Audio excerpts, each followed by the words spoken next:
আজি আমাৰ গড়লত অনুষ্ঠিত ৰাজহুৱা মনসা পূজাত অংশগ্ৰহণ কৰিলোঁ আৰু ইয়াৰ পৰা মই পশ্চিমবংগলৈ যাম।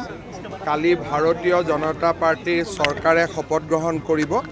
শপত গ্ৰহণ অনুষ্ঠানত যোগদান কৰি লগে লগে আবেলি আমি আকৌ গুৱাহাটীলৈকে উভতি আহিম। আজি প্ৰথম আহিছোঁ, কিন্তু শপত গ্ৰহণৰ পিছত ভাল কৰি আহিম। এই 12 তাৰিখটো পাৰ হৈ যাওক, তাৰ পিছত গোটেইকেইখন পঞ্চায়ততে আহি ৰাইজক সাক্ষাৎ কৰি ৰাইজৰ অভাৱ অভিযোগ গোটেই কথাৰ মই নিজে বুজ ল'ম।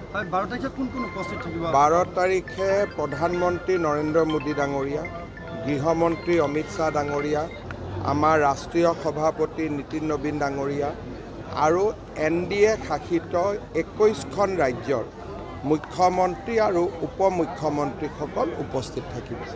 ৱেষ্ট বেংগলত আপোনাৰ নিৰ্বাচনী ভূমিকা যথেষ্ট বেছি আছিল আৰু তাতে আপোনাৰ জনপ্ৰিয়তা যথেষ্ট আছে। কালিলৈ বহুত মানুহ ৰৈ থকা বুলি গম পাইছে, আপোনাক চাব।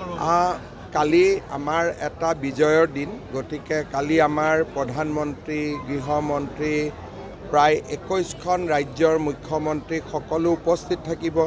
কালি বিজেপি আৰু NDA পৰিয়ালৰ বাবে এটা ডাঙৰ দিন, কাৰণ পশ্চিমবংগত বিজেপি অহাৰ লগে লগে পূৰ্বাঞ্চল আৰু উত্তৰ পূৰ্বাঞ্চল এই সমগ্ৰ অঞ্চলটো বিজেপিৰ মুখ্যমন্ত্ৰী এতিয়া দেখা পোৱা যাব বা NDAৰ মুখ্যমন্ত্ৰী দেখা পোৱা যাব।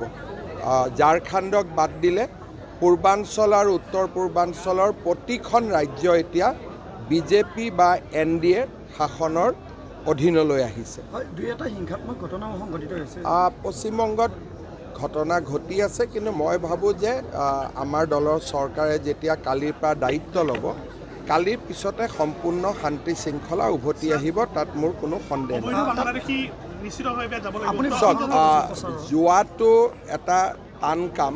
মই যোৱা কেইবাটাও ইণ্টাৰভিউত কৈছোঁ যে 1.5 কোটি 2 কোটি মানুহক পঠিয়াই দিয়াটো সম্ভৱ নহয়, কিন্তু পশ্চিমবংগত যেতিয়াৰ পৰা ফেন্সিং হ'ব, আমাৰ সীমান্তখন সম্পূৰ্ণৰূপে সুৰক্ষিত হ'ব বা আমি সীমান্তটো বন্ধ কৰিব পাৰিম, নতুন অহা মানুহখিনি বন্ধ হ'ব। তাৰ পিছত আমি ভিতৰত থকা মানুহ কিমান খেদিব পাৰোঁ, সেইটো এটা দ্বিতীয় প্ৰচেষ্টা। আৰু উচ্ছেদৰ কথাটো আপুনি কৈছিলে যে আমাৰ যিখিনি আমি ইলেকশ্যনত কৈছোঁ গোটেইখিনি কৰিম, কিন্তু তাৰ কাৰণে 12 তাৰিখে চৰকাৰখনে দায়িত্ব লওক, তাৰপিছত লাহে লাহে আমি আগবাঢ়ি গৈ থাকিম।